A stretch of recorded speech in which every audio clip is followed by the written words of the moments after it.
we've been dealing with trafficking issues on my program quite regularly. There's a lot of Filipinos that are also being victimized, not just children, of all ages as well. But there came a report not too long ago that states that it's really a very difficult industry. They're calling it an industry to prevent, to avoid, to litigate, because there's a lot of also very powerful and influential politicians behind this billion-dollar industry. Well, there are a lot of individuals who are making a lot of money off of these children and other individuals being exploited. And unfortunately, what we're finding is that these youngsters who are being exploited and trafficked are not so much youngsters coming from foreign shores. They're coming out of our own neighborhood. Broken homes, individuals who are targeted by individuals who want to turn these youngsters into prostitutes, exploiting their lives, turning them into victims of a trafficking enterprise. And so that's what's going on, and what we've got to do is to understand that we have, in fact, resources to help turn these lives around, and that's what we've got to exercise now. Can you give us some more examples and concrete specific situations where your bill will help these victims? Well, for example, a lot of times what has happened now is that if a police officer catches someone in the act of prostitution or in the act of solicitation, they are then summarily put into jail. And oftentimes these are not criminals. These young ladies are really victims of exploitation of human trafficking.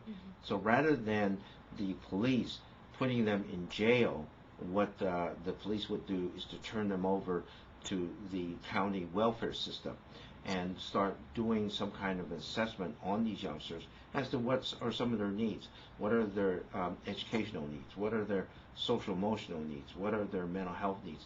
And trying to then identify those needs and then get the requisite help for these youngsters so that we can deal with some of those underlying problems so that they don't end up being these victims of exploitation of human trafficking. Exactly. In short, rehabilitation versus punishment or imprisonment. You would think that it's so simple that somebody should have thought of this before, long time ago. Well, it's a lot easier to just simply lump these girls into the larger population of law violators and then summarily then just simply haul them down to the county jail, put them there, walk away, and not think about it anymore.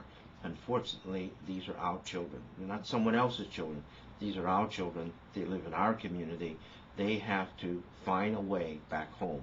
And one of the ways to help them find that way back home is to not treat them as criminal, but really victims of human trafficking, and that's what we've got to do. What was the impetus for you to have authored this bill? Well, this is an area that I've been interested in. As you indicate, my background is that of a child psychologist, and to hear stories about how painful these kids are in terms of where they find themselves in life and how they got there, that oftentimes from a broken home, from an abused situation, and through no fault of their own, they are in the streets. They are now forced to use their body in order to survive. And that is just a horrible situation to be in. And I think any individual with any heart, any adult, needs to step up to the plate and say, we've got to do something about that. And when we talk about doing something, you're doing your part by authoring this bill. What can the viewers, what can the public, what can civilians do in order to help you in this fight? Well, I think one of the most important things that they can do is that they can talk to their city council members. They can talk to their police chief. They can talk to their county sheriff official and say to them that the policy of our jurisdiction, of our city, of our county, ought not to be to punish these particular young individuals. They are victims. They're not criminals, they're victims. And therefore, we've got to then set up within our city, within our county, services to help these individuals to get them, as you indicate, rehabilitate them and build some skills for them so they don't end up being victims of this human trafficking. What about budget, sir? You know, we all know the problem in California, lack of budget and all that. Where will we get funding and budget for services like this? Well, I think there's a couple of strategies. I think number one, we cannot say that because we don't have enough money that we're going to allow our children to be wasted away.